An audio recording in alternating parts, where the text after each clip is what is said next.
parent of a teenage boy, his health is always top of mind. And now more than ever, it seems that we really need to pay attention to children's mental health as well as their physical health.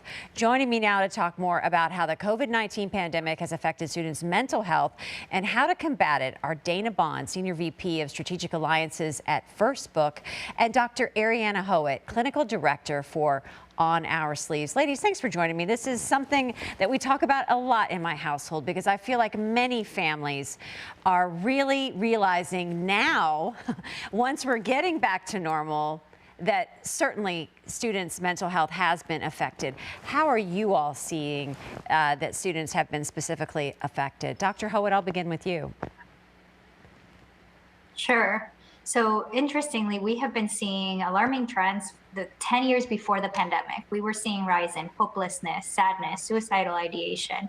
And then the pandemic happened and it just exacerbated that and in some cases increased the gaps that we were seeing for underrepresented communities. And so it's a lot of things that kids are navigating right now. My next question, if you can address, what life circumstances or experiences are you hearing about specifically that are probably impacting children's mental health right now?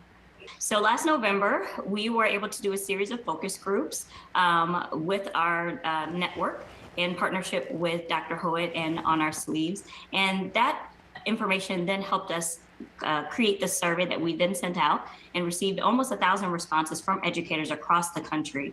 And of the top three issues that they see impacting mental health would be difficult home life situations, concerns and worry about food insecurity, shelter insecurity, and isolation that the kids are feeling due to the COVID-19 pandemic.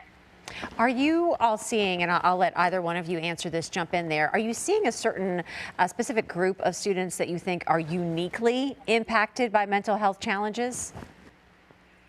You know, what the data shows, for example, currently the CDC just released a report that surveyed high school students, is that all children, all high schoolers are reporting difficulty. A third of them reported poor mental health. But there are certain groups, for example, the LGBTQ students reported a lot more symptoms, and children that were Black and Asian reported experiencing discrimination and racism. Over half of them did, and that was related to poor mental health. So definitely it depends on a child's background and the life experience that they're going through. And what support do you think the teachers need for their classrooms and programs, right? Like, they probably need some mental health support as well. Absolutely.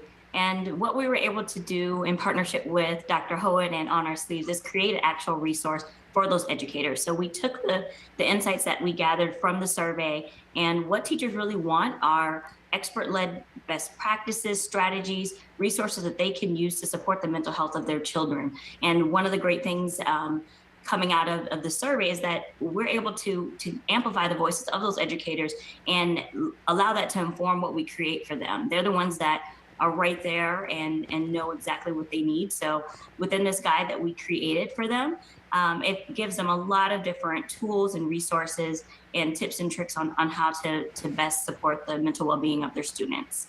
And finally, where can we go to get more information on the survey, but also to find important resources for support?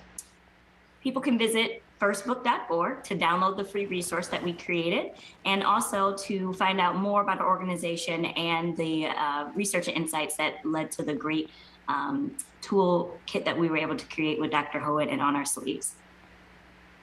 And go ahead. Adults that have a child in their lives can go to onoursleeves.org to find free evidence-informed resources on how to support the children's mental health. All right, thank you so much.